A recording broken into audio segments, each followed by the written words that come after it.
অবশেষে মুখ্যমন্ত্রী মমতা ব্যানার্জির নির্দেশের পর নড়েচড়ে বসল জনপ্রতিনিধিরা। প্রশ্নের মুখে স্থানীয় প্রশাসনের ভূমিকা। মুখ্যমন্ত্রীর নির্দেশের পরই অবৈধ মাটি ও বালি পাচারের বিরুদ্ধে বড়সড় পদক্ষেপ নিল জামুরিয়া পঞ্চায়েত সমিতি। আজ হঠাৎ করে জামুরিয়া পঞ্চায়েত সমিতির সহসভাপতি সিদ্ধার্থ রানার নেতৃত্বে ভূমি কর্মাধ্যক্ষ জগন্নাথ শেঠ, মৎস্য ও প্রাণী সম্পদ কর্মাধ্যক্ষ অনিমেষ ব্যানার্জি, পূর্ত কর্মাধ্যক্ষ উদীপ সিং, কৃষি কর্মাধ্যক্ষ কৌস্তব চক্রবর্তী 60 নম্বর জাতীয় সড়কের বাহাদুরপুর গ্রাম পঞ্চায়েতের অন্তর্গত ধর্ষল মোড়ের কাছে তারা দুটি মাটি বোঝাই ডাম্পার আটক করেন। কোনো বৈধ কাগজপত্র না থাকায় গাড়ি দুটিকে এবং গাড়ি চালককে কেন্দা পুলিশ ফাঁড়ির হাতে তুলে দেওয়া হয়। গতকাল এই ধরনের অভিযান চালিয়ে 4টি মাটি বোঝাই ট্রাক্টর আটক করে পুলিশের হাতে তুলে দেওয়া হয়েছিল।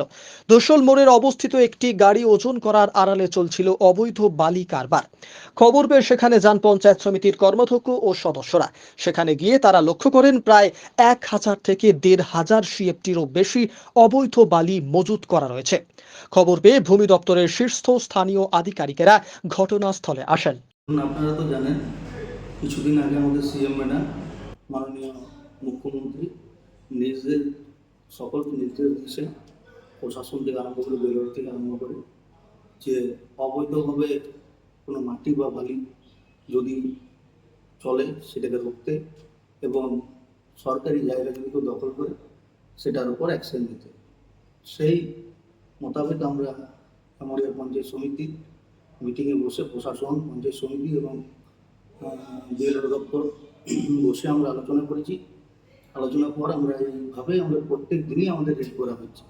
এর আগেও আমরা 5-6টা মাটির গাড়ি আমরা ধরেছিলাম, সেগুলো প্রশাসন হাতে তুলে দেওয়া হয়েছে।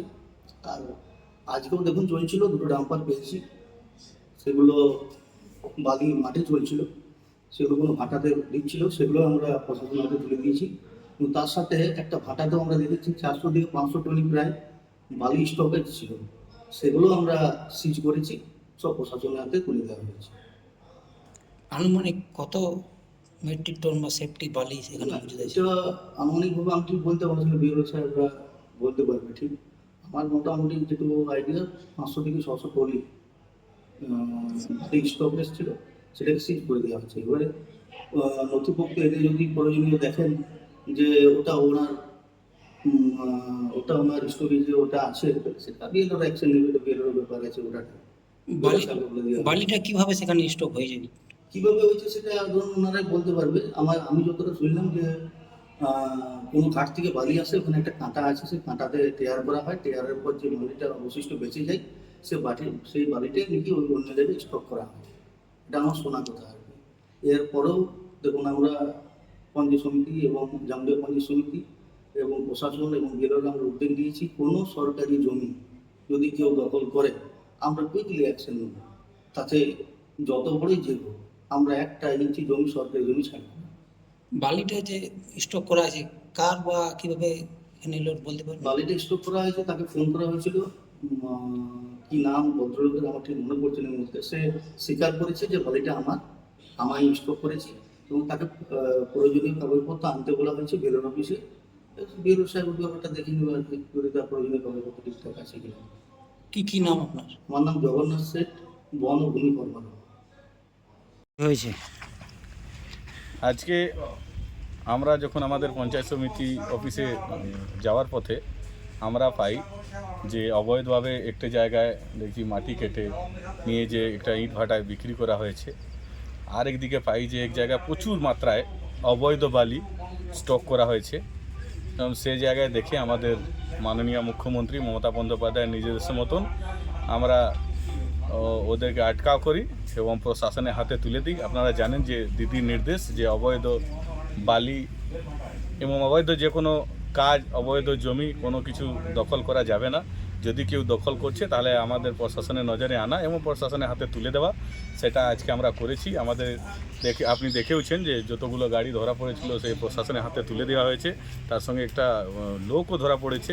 এবং এই জায়গায় দেখতে পাবেন একটা গঙ্গা ব্রিকফিল্ড, এটা এখানে আছে গঙ্গা ইট ভাটা, এখানে প্রচুর মাত্রায় অবৈধ বালি আপনি দেখতে পাবেন। আমি ছবির মাধ্যমে এইদিকে ওইদিকে চারদিকেই বালি অবৈধভাবে এখানে স্টক করে আর রাতের অন্ধকারে প্রচার হচ্ছে, সেটা আমরা আজকে এখানে আটকাও করেছি, একদম প্রশাসনকে হস্তক্ষেপ করতে বলেছি এবং বেলার অফিস থেকে একে সিজও করা হয়েছে। আর প্রশাসনও নিজের ভূমিকা পালন করতে বাধ্য আছে এবং করছেও। কিভাবে এখানে বালিটা স্টক হচ্ছে? আমরা জানতে পেরেছি এই পাশেই দেখতে পাচ্ছেন যেখানে আমরা দাঁড়িয়ে আছি, এই ঢিল মাত্রই একটা আছে অবৈধ কাটা। এটা আমরা দেখছি, আমরা আজকেও শুনতে পারলাম যে এই কী বলে ভেস্টেড জায়গায়, খাস জায়গা উপরে দখল করে এই ভাটাটা আমরা দেখে নিচ্ছি কী আছে। এইখানে কাটা হতে বালি গাড়ি আসে এবং অবৈধভাবে এখানে বালিগুলো বিক্রি করে, যেটা ওভারলোড হয়ে যায় সেটা এখানে খালি করে আবার এটাকে অবৈধভাবে বিক্রি করা হয়। এটাই আজকে এখান থেকে আমরা যে খবরটা পেয়েছি। প্রশাসনের ব্যাপারে কি ভূমিকা পালন করছে? প্রশাসনের ভূমিকা আমরা দেখলাম যে আমাদের বিএলআর অফিস থেকে অফিসার এসছেন, কিন্তু যখনই আমাদের এখানে লোকাল যে কেন্দ্রা পুলিশ ফাঁড়ির আইসি মাননীয় সুকান্ত দাস মহাশয়কে যখন বলা হয়েছে, কিন্তু উনি এই আসতে এখানে এলেন না। আমরা ফোন করিনি, বিএলআর অফিস থেকে ফোন করেছে। ওনার মুখ থেকে শুনলাম যে আমরা এখানে এই বালিটা কোনো সিকিউরিটি দিতে পারবো না। এটা কিন্তু শুনে খুব দুঃখ লাগলো, কিন্তু দেখি এখন একটু পরে কি হচ্ছে। আমরা চাইবো প্রশাসনের মতন ভালো ভূমিকা করুক, এখানে যেন অবৈধ বালিটা যেটা কেউ যেন এইদিকে ওদিকে না করতে পারে, এটা আমরা চাইবো যে প্রশাসন ভালো ভূমিকা দেয়। আনুমানিক কত মেট্রিক টন এখানে বালি আছে সেফটি?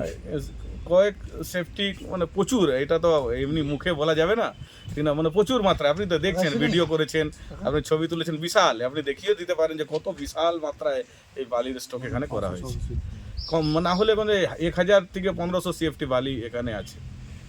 1500 সিএফটি মানে 1000-2000 মতন সিএফটি বালু আছে অবৈধ বালি। এত মেজারমেন্ট না হওয়ার পরে এক্সাক্ট তো বলতে পারছি না। এই যে বালিটা এখানে স্টক হয়েছে, তাদের কি কারোর নাম জানা হ্যাঁ, গেছে? জানা গেল যে একজনা উৎপল দে বলে কেউ স্বীকার করেছেন যে এই বালিটার আমার, ঠিক না। ওনার উপরে আমাদের বিএলআর সাহেবের যেটুকু করা ওটা নোটিশ করে আইনানুগ ব্যবস্থা নেওয়া হবে। কি নাম আপনার? আমার নাম হচ্ছে উদীপ সিং, পূর্ত কর্মাধ্যক্ষ, জামুরিয়া পঞ্চায়েত সমিতি।